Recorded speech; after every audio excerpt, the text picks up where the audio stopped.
Hello, good morning, beta. How are you all? Welcome, everyone.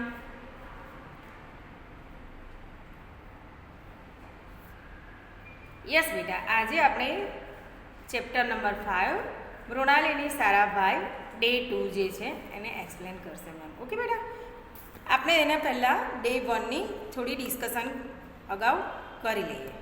Okay,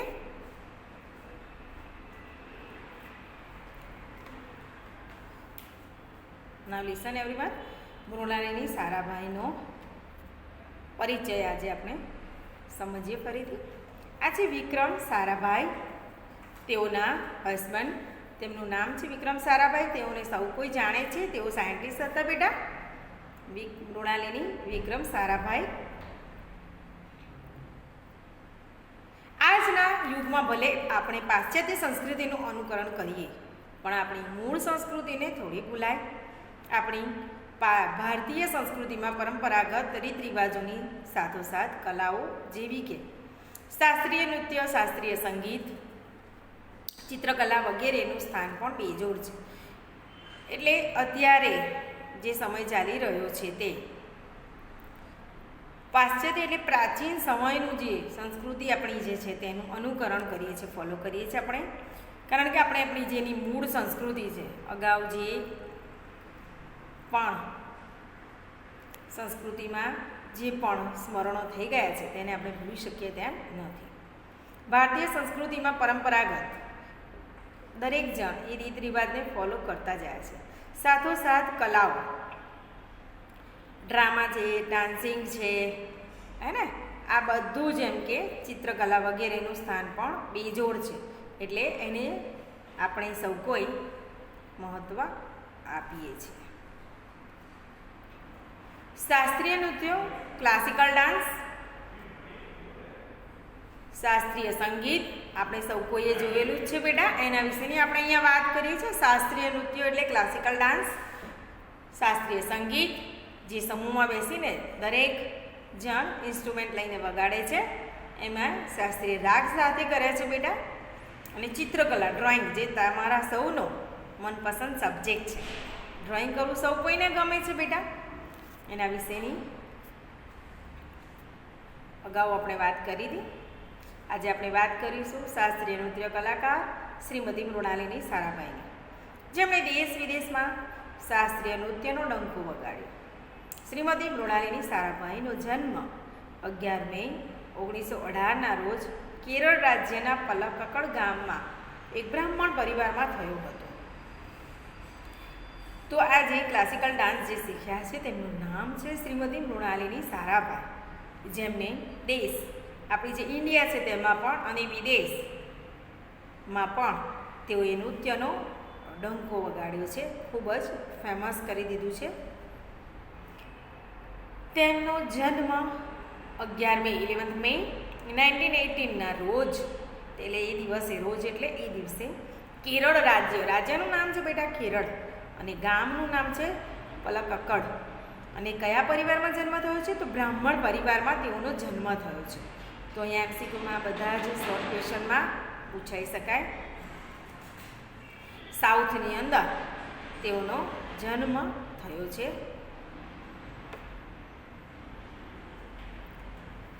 તેમના પિતા doctor Swaminathan પ્રખ્યાત વકીલ હતા તથા શિક્ષણ શાસ્ત્રી હતા, અને માતા અમુ સ્વામિનાથન સમાજ સેવિકા હતા. બંને કલાપ્રેમી હોવાથી પોતાની પુત્રીને નાનપણથી જ મુથુકુમાર પિલ્લે પાસે ભરતનાટ્યમ નૃત્ય શીખવા મોકલતા હતા. અહીંયા તેમના પિતાનું નામ છે સ્વામિનાથન, અને તેઓ ફેમસ લોયર હતા બેટા, અને તેઓ શિક્ષણ શાસ્ત્રી હતા. એજ્યુકેશનમાં ખૂબ જ પારંગત હતા. તેઓની માતા મધર જે છે તે એમનું નામ છે અમુ સ્વામિનાથન.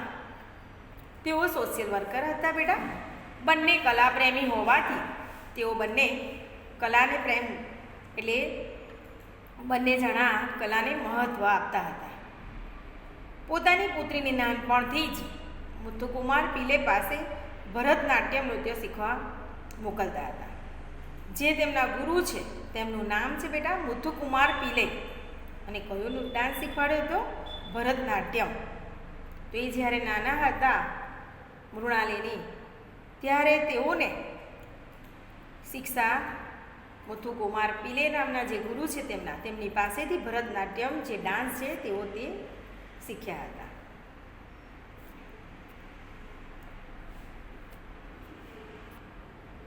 પોતાનો અભ્યાસ આગળ વધારવા મૃણાલિની બહેન સ્વિટ્ઝરલેન્ડ ગયા. ત્યાં અભ્યાસ સાથે બેલે નૃત્યની તાલીમ લીધી અને ત્યારબાદ તેઓ ન્યૂયોર્ક ગયા અને અમેરિકન નાટ્ય કલા એકેડેમીમાં અભિનય અને રંગભૂમિનું શિક્ષણ લીધું. ભારત પાછા આવીને તેમને ફરી પાછું ભારતનાટ્યમ શીખવાનું શરૂ કરી દીધું. તેઓ અહીંયા એજ્યુકેશન ડિગ્રી લીધી હતી, પરંતુ વધારે આગળ ડિગ્રી પ્રાપ્ત કરવા માટે તેઓ સ્વિટ્ઝરલેન્ડ ગયા, હે ને. તો વિદેશ ગઈ અને પછી ત્યાં જઈને તેઓએ આગળ અભ્યાસ કર્યો અને ત્યાં તેઓએ જે નૃત્ય લીધું, જેની તાલીમ લીધી હતી, તે નૃત્યનું નામ છે બેટા બેલે નૃત્ય, ને. ત્યારબાદ તેઓ ન્યૂયોર્ક ગયા. સ્વિટ્ઝરલેન્ડ ગયા બાદ તેઓ ક્યાં ગયા હતા? આ ક્વેશ્ચન એમસીક્યુમાં પૂછાય. ન્યૂયોર્ક ગયા હતા તથા અમેરિકન નાટ્ય કલા એકેડેમીમાં અભિનય અને રંગભૂમિનું શિક્ષણ લીધું. ન્યૂયોર્કમાં ગયા બાદ તેઓએ કઈ તાલીમ લીધી હતી બેટા? તો અમેરિકન નાટ્ય કલા એકેડેમીમાં અભિનય અને રંગભૂમિનું શિક્ષણ લીધું. અભિનય માને ડ્રામા બેટા, અને રંગભૂમિનું શિક્ષણ લીધું. મંચ ઉપર જે પણ ડ્રામા કરતા હોય એના વિશેનું થોડું એજ્યુકેશન લીધું. ભારત પાછા આવીને તેમને ફરી પાછું ભરતનાટ્યમ શીખવાનું શરૂ કરી દીધું. રિટર્ન ઇન્ડિયા આવ્યા પછી તેઓએ ફરીથી પાછું ભરતનાટ્યમ શીખવાનું શરૂ કરી દીધું. તો તેઓ બે વિદેશમાં ગયા હતા. તેનું નામ છે, પહેલાં ગયા હતા તેનું નામ છે સ્વિટ્ઝરલેન્ડ એન્ડ નેક્સ્ટ છે ન્યૂયોર્ક, અને ત્યાં અલગ અલગ નૃત્ય શીખ્યા હતા. સ્વિટ્ઝરલેન્ડમાં તેઓએ બેલે નૃત્યની તાલીમ લીધી છે અને ન્યૂયોર્કમાં તેઓએ અમેરિકન નાટ્ય કલા એકેડેમીમાં અભિનય અને રંગભૂમિનું શિક્ષણ પ્રાપ્ત કર્યું છે. પાછા રિટર્ન બેક ભારતમાં આવી અને પાછા કયો ડાન્સ? ક્લાસિકલ ડાન્સ ભરતનાટ્યમ શીખ્યા. ઓકે બેટા. Today's topic. હવે આજે આપણે આગળ અહીંયાથી વિશે ચર્ચા કરીશું. તેઓ શાંતિ નિકેતન પણ ગયા અને ગુરુદેવ રવિન્દ્રનાથન ટાગોરની છત્રછાયામાં 3 વર્ષ સુધી તાલીમ લીધી. તેમને ત્યાં નૃત્ય નાટિકાઓમાં મુખ્ય ભૂમિકાઓ ભજવી. આમ તેમણે જુદા જુદા અનુભવી ગુરુઓ પાસેથી કલાનું શિક્ષણ મેળવ્યું, જેમાં બાલા સરસ્વતી, એલ્લપૈયા પિલે, મીનાક્ષી સુંદરમ પિલે જેવા મહાન ગુરુઓનો પણ સમાવેશ થાય છે. ત્યારબાદ તેઓ પ્રખ્યાત નૃત્યકાર રામ ગોપાલની બેંગ્લોરની સંસ્થા નૃત્યપીઠમાં જોડાયા અને નૃત્યગુરુ કુંજરૂપ પાસે કથકલી નૃત્યનું જ્ઞાન લીધું. વિદેશથી આવ્યા બાદ ભારતમાં ફરીથી ભરતનાટ્યમ શરૂ કર્યું. ત્યારબાદ તેઓ શાંતિ નિકેતન ગયા અને ત્યાં ગુરુદેવ રવિન્દ્રનાથન ટાગોર, આપણે સૌ કોઈ એમને જાણીએ છીએ, રવિન્દ્રનાથ ટાગોરે આપણને સરસ મજાનું કાવ્ય જ્ઞાન આપ્યું છે. તેનું નામ છે જનગણ મન. આપણે સૌ કોઈ રાષ્ટ્રગીત તરીકે તેને કહીએ છીએ બેટા. તો તેમના છત્રછાયામાં એટલે એમની સાથે રહીને 3 યર્સ તેઓએ તેમની પાસે તાલીમ લીધી. તેમને નૃત્ય નાટિકાઓમાં મુખ્ય ભૂમિકાઓ ભજવી. જે ડાન્સ હોય એની અંદર તેઓએ મુખ્ય ભૂમિકા ભજવી અને આમ જુદા જુદા અનુભવી ગુરુઓ પાસેથી કલાનું શિક્ષણ મેળવ્યું. જે ગુરુઓ પાસે જે અલગ અલગ ડાન્સ વિશેનું નોલેજ હતું, તેઓએ તે અલગ અલગ ગુરુ પાસેથી અલગ અલગ નોલેજ પ્રાપ્ત કર્યું અને એનું શિક્ષણ મેળવ્યું. જેમાં બાલા સરસ્વતી એલ્લપૈયા પિલે જે ગુરુ છે, તેમના નામ છે અહીંયા, ગુરુનું નામ છે બાલા સરસ્વતી એલ્લપૈયા પિલે, એમની સરનેમ છે બેટા. અને મીનાક્ષી સુંદરમ પિલે, આ એક ફિમેલ છે લેડી, એમને જેવા મહાન ગુરુઓના પણ સમાવેશ થાય છે. ત્યારબાદ તેઓ પ્રખ્યાત નૃત્યકાર રામ ગોપાલ બેંગ્લોરની સંસ્થા, જે ફેમસ છે નૃત્યકાર રામ ગોપાલ, ત્યાં બેંગ્લોરની અંદર સંસ્થા છે, તેનું નામ છે નૃત્યપીઠમાં, તેઓ ત્યાં જોડાયા અને નૃત્ય ગુરુ કુંજરૂપ પાસે કથકલી નૃત્યનું જ્ઞાન લીધું. હવે કથકલી નૃત્યનું જ્ઞાન કયા ગુરુ પાસેથી લીધું એવો ક્વેશ્ચન પૂછાય તો કુંજરૂપ, હે ને. તો અહીંયા રવિન્દ્રનાથ ટાગોર વિશે આપણે સમજ્યા કે તેઓ પાસે તેઓએ 3 વર્ષ સુધી તાલીમ લીધી અને મુખ્ય ભૂમિકાઓ અલગ અલગ ડાન્સમાં તેઓએ ભજવી, હે ને. અને ત્યારબાદ તેઓએ અલગ અલગ ગુરુ પાસે જઈને અલગ અલગ નૃત્ય વિશેની પણ તાલીમ પ્રાપ્ત કરી અને કથકલી નૃત્ય તેઓએ કુંજરૂપ પાસેથી પ્રાપ્ત કરી. તેમના લગ્ન અમદાવાદના જાણીતા વૈજ્ઞાનિક શ્રી વિક્રમ સારાભાઈ સાથે થયા હતા. આપણે સૌ કોઈ વિક્રમ સારાભાઈને જાણીએ જ છે. તેઓ સાયન્ટિસ્ટ છે. સાયન્સ જગતમાં તેમનું પ્રખર નામ છે. તેમના મેરેજ વિક્રમ સારાભાઈ સાથે થયા હતા. તેમણે કલા સાધના તો ચાલુ જ રાખી.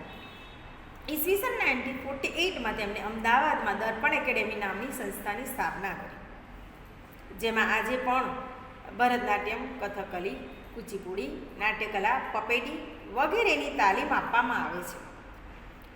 અત્યારે પણ એ એકેડેમી ચાલુ જ છે બેટા.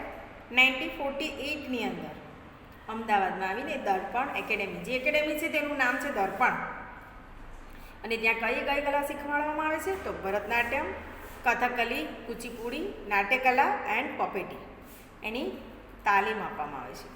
આ એકેડેમીની અનેક નૃત્ય નાટિકાઓ વિખ્યાત બની, ફેમસ બની ગઈ, જે દેશ પરદેશમાં પણ રજૂ થઈ શકે છે. જે એકેડેમીની નૃત્ય નાટિકાઓ એટલે જેઓએ ડાન્સ ત્યાંથી પ્રાપ્ત કર્યો છે તે વિખ્યાત બની ગયા અને પરદેશમાં અને દેશમાં પણ અત્યારે રજૂ થઈ છે. ઈસવીસન 1963માં અમેરિકન કલાકારોને લઈને સંસ્કૃત નાટક સ્વપ્નવાસ દત્તાનું દિગ્દર્શન મૃણાલિની સારાભાઈએ કર્યું. ઈસવીસન 1963માં અમેરિકન કલાકારોને, જે યુકેથી આવેલા હતા તે કલાકારોને લઈને સંસ્કૃત નાટક, એક ડ્રામા હતા સંસ્કૃતની અંદર, તેનું નામ છે સ્વપ્નવાસ દત્તાનું તેઓએ દિગ્દર્શન કરેલું. મૃણાલિની સારાભાઈએ સરસ મજાનું આ સંસ્કૃત ડ્રામા છે અને તેનું દિગ્દર્શન કર્યું છે મૃણાલિની સારાભાઈએ. ઓકે બેટા. ઘણા બધા નૃત્ય વિશે આપણે જાણકારી અહીંયા લીધી છે. ઓકે બેટા. તેઓ સ્વભાવે વિનમ્ર અને મિલનસાર હતા. તેઓ આજીવન ભારતીય સંસ્કૃતિના પ્રચારક હતા. તેમણે અનેક તાલીમાર્થીઓને પોતાના અનુભવ તથા જ્ઞાનનો લાભ આપીને નૃત્ય જગતમાં શ્રેષ્ઠ સ્થાન પ્રાપ્ત કર્યું. તેમણે કેટલીક ફિલ્મોમાં પણ અભિનય કર્યો છે, જ્યારે કેટલીક ફિલ્મોમાં કોરિયોગ્રાફર તરીકે સેવાઓ આપી છે. તેમની પુત્રી મલ્લિકા સારાભાઈ ભારતનાટ્યમ નૃત્યની પ્રખ્યાત નૃત્યાંગના છે. તેઓ સ્વભાવે કેવા હતા બેટા? વિનમ્ર, જે નમ્રતાથી બોલે તેવા અને મિલનસાર, નાના મોટા સૌ કોઈ સાથે તેઓને એડજસ્ટ થતા ફાવે. તેઓ આજીવન ભારતીય સંસ્કૃતિના પ્રચારક રહ્યા. તો આજે આપણી સંસ્કૃતિ છે એને તેઓ ફેમસ કરતા રહ્યા. તેમણે અનેક તાલીમાર્થીઓ જે શીખવા આવે તેઓને પોતાના એક્સપિરિયન્સ જે હોય તે કહે અને એ જ્ઞાનનો લાભ પણ પોતે આપે. નૃત્ય જગતમાં શ્રેષ્ઠ સ્થાન પ્રાપ્ત કર્યું. તેઓએ પ્રથમ સ્થાન નૃત્યમાં પ્રાપ્ત કર્યું હતું. તેમણે કેટલીક ફિલ્મોમાં પણ અભિનય કર્યો. ઘણી બધી મૂવીઝની અંદર તેઓએ એક્ટિંગ કરી હતી, જ્યારે કેટલીક ફિલ્મોમાં કોરિયોગ્રાફર તરીકે સેવાઓ આપી. ઘણી બધી મૂવીની અંદર કોરિયોગ્રાફર અલગ અલગ પ્રકારના ડાન્સીસ તેઓએ શીખવ્યા છે. તેમની પુત્રી મલ્લિકા સારાભાઈ ભરતનાટ્યમ નૃત્યની પ્રખ્યાત નૃત્યાંગના છે. પોતે આટલા ફેમસ હોય તો પોતાની દીકરીને તો શીખવે જ બેટા. તો પોતાની દીકરીનું નામ છે મલ્લિકા સારાભાઈ. તેઓ ભરતનાટ્યમ નૃત્યની પ્રખ્યાત ફેમસ નૃત્યાંગના છે, મલ્લિકા સારાભાઈ. જો કોઈ જાણતા હોય તો. મૃણાલિની સારાભાઈને તેમની કલાની કદર રૂપે એવોર્ડ પણ મળેલા છે.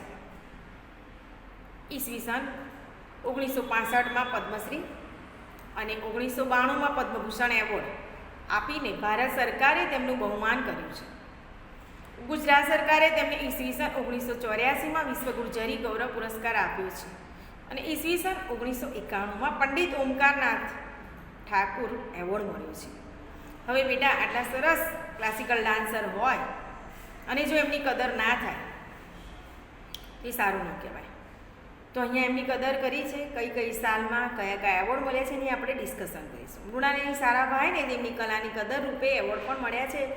ઈસવીસન 1965માં, યાદ રાખવાનું છે બેટા, 1965માં પદ્મશ્રી એવોર્ડ. 1965માં એવોર્ડ જે મળ્યો છે તેનું નામ છે પદ્મશ્રી. અને 1992માં પદ્મભૂષણ એવોર્ડ. 1992ની અંદર તેઓને પદ્મભૂષણ એવોર્ડ ભારત સરકારે આપી અને તેમનું બહુમાન કર્યું છે. ગુજરાત સરકારે તેમને ઈસવીસન 1984માં વિશ્વ ગુર્જરી ગૌરવ પુરસ્કાર આપ્યો છે. ગુજરાત સરકાર દ્વારા, પહેલાં ભારતે આપ્યો હતો, પછી ગુજરાત સરકારે, ગવર્મેન્ટ, જે ગુજરાતની ગવર્મેન્ટ છે તેઓએ ઈસવીસન 1984માં 1984માં વિશ્વ ગુર્જરી ગૌરવ પુરસ્કાર આપ્યો છે. અને ઈસવીસન 1991માં પંડિત ઓમકારનાથ ઠાકુર એવોર્ડ મળ્યો છે. ઈસવીસન 1991ની અંદર પંડિત ઓમકારનાથ ઠાકુર એવોર્ડ મળ્યો છે, તે તેઓને પ્રાપ્ત થયો છે. 1991માં જે પંડિત છે તેમનું નામ છે ઓમકારનાથ ઠાકુર, તેઓએ તેમને એવોર્ડ આપ્યો છે. અલગ અલગ પ્રકારના જે પુરસ્કાર છે તેની અહીંયા વાત કરવામાં આવી છે બેટા. પદ્મ વિભૂષણ, પદ્મભૂષણ એન્ડ પદ્મશ્રી સિમ્બોલ સાથે, પીક સાથે અહીંયા મેમ તમને બતાવી રહ્યા છે વન બાય વન. સૌથી પ્રથમ મળે જે છે તેનું નામ છે પદ્મશ્રી, એન્ડ નેક્સ્ટ છે પદ્મભૂષણ એવોર્ડ એન્ડ પદ્મ વિભૂષણ.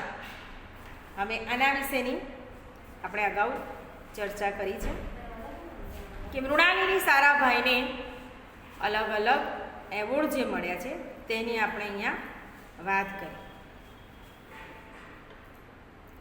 20 જાન્યુઆરી 2016ના રોજ તેમને હોસ્પિટલમાં દાખલ કરવામાં આવ્યા હતા અને તેઓ તેના બીજા દિવસે 97 વર્ષની વયે અવસાન પામ્યા. 20 જાન્યુઆરી 2016ના રોજ તેઓ હોસ્પિટલમાં એડમિટ કરવામાં આવ્યા અને તેઓ તેના બીજા જ દિવસે, હે ને, 21ના દિવસે જ તેઓ અવસાન પામ્યા હતા. 97 વર્ષની વયે અવસાન પામ્યા. 97 વર્ષનું જીવન તેઓએ આપણા સમાજને આપ્યું. ખૂબ જ સારું કહેવાય બેટા, 97 યર્સ, કારણ કે તેઓ ખૂબ જ એક્ટિવ હતા. એમનું હેલ્થ ઘણું સારું કહેવાય, કારણ કે તેઓ ડેલી આ રીતે પોતાના હેલ્થને ડાન્સ કરીને એક્ટિવ રાખતા હતા, હે ને. પરંતુ આ સવાલ તમને પૂછાઈ શકે છે કે તેઓનું મૃત્યુ કઈ તારીખે, કઈ સાલમાં થયું હતું અને કેટલા વર્ષે તેઓનું અવસાન થયું હતું. આ ક્વેશ્ચન પણ MCQમાં પૂછાઈ શકે. 20 જાન્યુઆરી 2016ના રોજ હોસ્પિટલમાં દાખલ કરવામાં આવ્યા અને તેઓ તેના બીજા જ દિવસે 97 વર્ષની વયે અવસાન પામ્યા હતા. તો મૃણાલિની સારાભાઈ જે છે તેના વિશેની આજે આપણે ચર્ચા કરી. તેઓના હસબન્ડનું નામ વિક્રમ સારાભાઈ. ઘણા બધા પુરસ્કાર પ્રાપ્ત કર્યા અને ક્લાસિકલ ડાન્સરની અંદર તેઓ આજે પણ ઘણા તેઓને યાદ કરે છે અને અત્યારે પણ અમદાવાદની અંદર એ એકેડેમી હજુ પણ ચાલુ છે. તો જીવનમાં બેટા એવું કામ કરીએ કે જ્યારે આપણું મૃત્યુ પણ થઈ જાય તો પણ આપણને આ રીતે સૌ કોઈ યાદ કરે. તેઓ આ રીતે ઘણા બધા એકેડેમીમાં ભાગ આપ્યો હતો અને ડાન્સ કર્યો હતો. તેવા જ તેમના હસબન્ડ વિક્રમ સારાભાઈને આજે પણ આપણે સૌ કોઈ યાદ કરીએ છીએ. તો આપણે પણ એવા ફેમસ બનવા માટેના પ્રયત્નો દિવસે દિવસે કરવા જોઈએ. આપણને એનાથી આ શીખ મળે છે ને બેટા. ઓકે, તો આઈ થિંક સૌને આ ચેપ્ટર સમજાઈ ગયો છે. Thank you supporting me. Thank you so much all of you. Take care. Have a nice day. Bye beta. Take care.